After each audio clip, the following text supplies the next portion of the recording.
Hello viewers, কেমন আছেন আপনারা সবাই? লেটস টক অ্যাবাউট চ্যানেলে আপনাদের প্রত্যেককে অনেক অনেক ওয়েলকাম।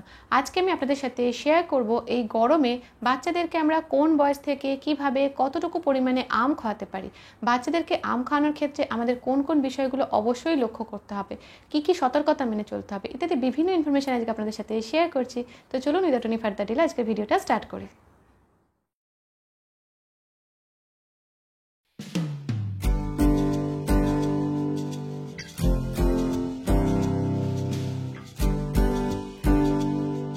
তো ফার্স্টে আপনাদের সাথে শেয়ার করি কোন বাচ্চাদের জন্য আম খুবই উপযুক্ত ফল, কাদের আম খাওয়ানোটা অবশ্যই দরকার। প্রথমে বলি, যদি আপনার মনে হয় আপনার বাচ্চার ওজনটা একটু কম, বাচ্চার ওজনটা যদি একটু বেশি হতো বা একটু ওজনটা যদি বাড়ানো যেত তাহলে ভালোই হতো। তো সেক্ষেত্রে আপনি কিন্তু আপনার বাচ্চাকে অবশ্যই আম খাওয়াতে পারেন, কারণ আমের মধ্যে আছে প্রচুর ক্যালোরি। এই ক্যালোরি কিন্তু বাচ্চাদের ওয়েট গেইন করতে ভীষণ ভালো সাহায্য করে থাকে।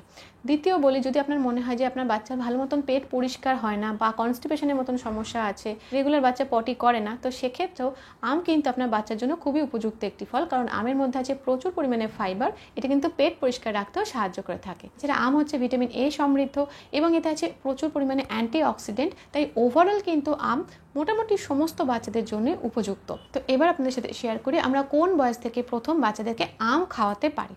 যদি আপনার বাচ্চার বয়স 8 মাস কমপ্লিট হয়ে গিয়ে থাকে, অর্থাৎ 8 মান্থ প্লাস হয়ে থাকে, তো সেক্ষেত্রে মিষ্টি আম কিন্তু আপনি আপনার বাচ্চাকে খাওয়াতে পারেন অল্প অল্প করে। এরপর আপনাদের সাথে শেয়ার করি যে আম আমরা কোন বয়সে বাচ্চাদেরকে কতটুকু পরিমাণে খাওয়াতে পারি। দেখুন, কোন একটি খাবার যতই ভালো হোক না কেন, খুব বেশি পরিমাণে খাওয়ালে সেটাও কিন্তু একটা খারাপ প্রভাব ফেলতে পারে বাচ্চাদের স্বাস্থ্যের ওপরে। এই জন্য বাচ্চাদের বয়স বুঝে বুঝে আমাদের বিভিন্ন খাবার ইন্ট্রোডিউস করতে হয়। তো আমের ক্ষেত্রেও তাই। তো যখন বাচ্চাকে প্রথম খাওয়াবেন আম, মানে সেটা আপনার বাচ্চা ছোট হোক বা একটু বড় হয়ে যাক, যাই হোক না কেন, যখন বাচ্চাকে প্রথমবার আম খাবেন, তো সেই আমটা বাচ্চাকে একদম অল্প করে খাইয়ে দেবেন, মানে একটা টুকরো বা দুটো টুকরো খাইয়ে দেখবেন বাচ্চা সহ্য হচ্ছে কিনা।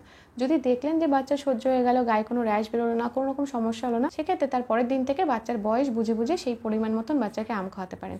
তো যদি আপনার বাচ্চার বয়স হয়ে থাকে 8 মাস প্লাস বা 9 মাস প্লাস বা 10 মাস প্লাস, এইরকম টাইমগুলোতে বাচ্চাকে 3টে টুকরো আমের 3টে ছোটো ছোটো টুকরো দিতে পারেন খেতে, 4টে টুকরো খেতে দিতে পারেন।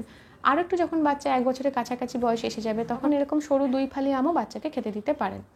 যখন দেখবেন আপনার বাচ্চা 1 বছরে বড় হয়ে গেছে, অলরেডি বাচ্চা আম খেয়ে বাচ্চা সহ্য হয়, তো তখন বাচ্চাকে হাফ আম খেতে দিতে পারেন। মানে একটা স্ট্যান্ডার্ড সাইজের যে আম হয়, সেই আমের হাফ আম বাচ্চাকে খেতে দিতে পারেন। এবং এই একটা স্ট্যান্ডার্ড সাইজের আমের হাফ আম আপনি চাইলে 2 বছর পর্যন্ত, মানে বাচ্চা 2 বছর বয়স হওয়া পর্যন্ত কন্টিনিউ করতে পারেন। যখন আপনার বাচ্চার বয়স মোটামুটি 3 বছর প্লাস হয়ে যাবে, আপনি দেখে এসেছেন বাচ্চা আম খেতে পারে, কোনো রকম সমস্যা হয় না বিশেষ, তো সেক্ষেত্রে তারপর থেকে বাচ্চাকে চাইলে একটা স্ট্যান্ডার্ড সাইজের গোটা আম সারাদিনে একটা খাওয়াতে পারেন। মনে রাখবেন, যদি এরকম হয় যে একই বয়সী দুটি বাচ্চা আছে, একজনের সহ্য ক্ষমতাটা অতটা বেশি না, আর একজনের সহ্য ক্ষমতা একটু বেশি, তো যার সহ্য ক্ষমতা বেশি না তাকে কিন্তু আমটা আর একটু কম পরিমাণে খাওয়াতে হবে। এই পরিমাণের বেশি কিন্তু বাচ্চাদেরকে আমটা না খাওয়ালেই ভালো হয়। তো ম্যাক্সিমাম কতটা আমরা খাওয়াতে পারি সেই লিমিটটা আপনাদের সাথে শেয়ার করলাম। যদি বাচ্চার সহ্য ক্ষমতা কম হয়, সেক্ষেত্রে কিন্তু এর থেকে কম পরিমাণেও আপনার বাচ্চার বয়স বুঝে আপনাকে আম খাওয়াতে হবে।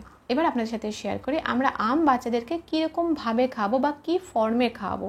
তো যদি আপনার বাচ্চা 1 বছরের ছোট হয়, সেক্ষেত্রে আমের পিউরি বানিয়ে খাওয়াতে পারেন। মানে যেই পরিমাণটা বললাম সেই পরিমাণ আমেরই পিউরি সেই বয়সী বাচ্চাকে খাওয়াতে পারেন। মানে 8 মাস হোক বা 9 মাস প্লাস হোক বা 10 মাস প্লাস হোক, এই 1 বছরের ছোট বাচ্চা হলে আমের পিউরি বানিয়ে বাচ্চাকে খাওয়াতে পারেন বা আমটাকে স্ম্যাশ করে খাওয়াতে পারেন। এছাড়া আর কি করতে পারেন, আমের সাথে একটা মিষ্টি কলাও স্ম্যাশ করে বাচ্চাকে খাওয়াতে পারেন, এটাও খেতে খুব ভালো লাগে। আমের সাথে একটা মিষ্টি আপেলও একটু স্ম্যাশ করে নিয়ে সেটাও বাচ্চাকে খাওয়াতে পারেন। পরিমাণটা ঠিক রাখবেন, বেশি পরিমাণে বাচ্চাকে ফল খাওয়ালে বাচ্চাদের হজমের সমস্যা হতে পারে। যখন আমরা বাচ্চাদেরকে ওটস বানিয়ে খাওয়াই না, দুধ দিয়ে যদি ওটস বানিয়ে খাওয়াই বা সাবু বানিয়ে খাওয়াই বা চিড়ে মাখি বা সুজি বানিয়ে খাওয়াচ্ছি, এই সমস্ত আইটেমগুলোর ভেতরেও কিন্তু আমরা আমটাকে স্ম্যাশ করে দিতে পারি ওর সাথে, তাহলে ওই খাবারটার পুষ্টিগুণ কিন্তু অনেকটাই বেড়ে যায়। এছাড়া একটু বড় বাচ্চাদের ক্ষেত্রে যারা অলরেডি কাউ মিল্ক খাওয়া শুরু করে দিয়েছে, তো তাদেরকে আমরা আম দিয়ে মিল্ক দিয়ে একটা ম্যাঙ্গো মিল্ক শেক বানিয়েও খাওয়াতে পারি, এটাও কিন্তু খুব ভালো একটা খাবার। এছাড়া আপনারা চাইলে আমের স্মুদি বানিয়ে বাচ্চাদেরকে, মানে একটু সুজি দিয়ে মিল্ক দিয়ে, মানে কাউ মিল্ক দিয়ে আমের স্মুদি বানিয়ে, মিষ্টি আমের স্মুদি বানিয়ে সেটাও কিন্তু বাচ্চাদেরকে দিতে পারেন। ফ্রিজে রেখে একটু ঠান্ডা ঠান্ডা করে দিলে সেটা খেতেও বাচ্চাদের বেশ ভালো লাগে।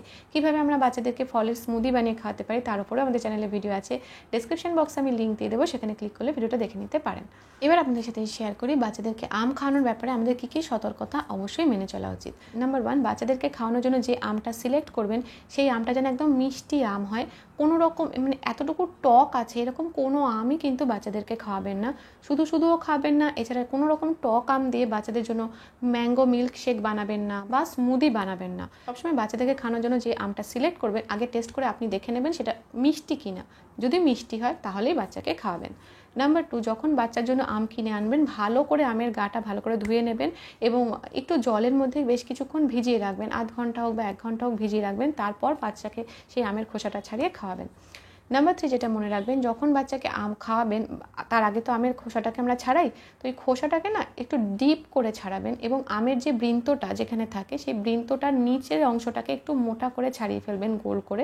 পাতলা করে যদি খোসা ছাড়ানো হয় সেখান থেকে কিন্তু বাচ্চাদের অ্যালার্জি হতে পারে বা একটু মুখটুক কুটকুট করতে পারে, ইচিং হতে পারে, মুখে র্যাশ বেরোতে পারে। এই কারণে আমের খোসাটা বাচ্চাদের ক্ষেত্রে একটু পুরু করে একটু মোটা করে ছাড়াবেন। বৃন্তের পোর্শন যেটা আছে যেখানে বৃন্তটা ছিল সেখানটাও একটু মোটা করে ছাড়িয়ে ফেলবেন। ওরকম আমের কষ বা আঠা যেন বাচ্চার মুখের মধ্যে বা মুখের ভেতরে না যায়, এটা অবশ্যই খেয়াল রাখবেন। নাম্বার 4, যেটা অবশ্যই খেয়াল রাখবেন, বাচ্চাদের যদি পেটটা নরম টাইপের হয় মানে একটুতেই পটি করে ফেলে এরকম বাচ্চার ক্ষেত্রে আমটা তাদেরকে না দেওয়াই ভালো।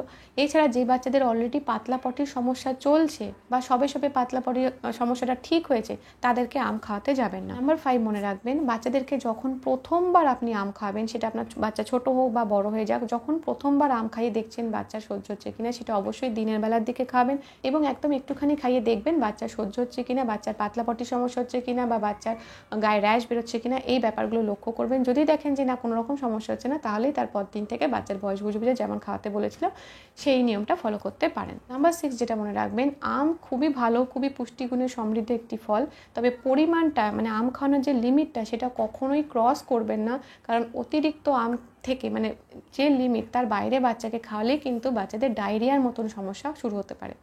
তো ওভারঅল এই সমস্ত ব্যাপারগুলো মাথায় রেখে আমরা কিন্তু গরমকালে সিজনাল ফ্রুট হিসেবে আমকে বাচ্চাদের ডায়েটে রাখতে পারি। এবার আপনার বাচ্চার বয়স কতটা পরিমাণে বাচ্চাকে আম খাওয়াচ্ছেন, নাকি এখনও আম খাওয়ানো স্টার্ট করেননি, কমেন্ট করে কিন্তু জানাবেন। আর এরকম ছোটো বড়ো বিভিন্ন ইনফরমেশন পাওয়ার জন্য আমাদের চ্যানেলটাকেও সাবস্ক্রাইব করে নেবেন, কারণ আমাদের চ্যানেলটা বেবি আর মায়েদের জন্য।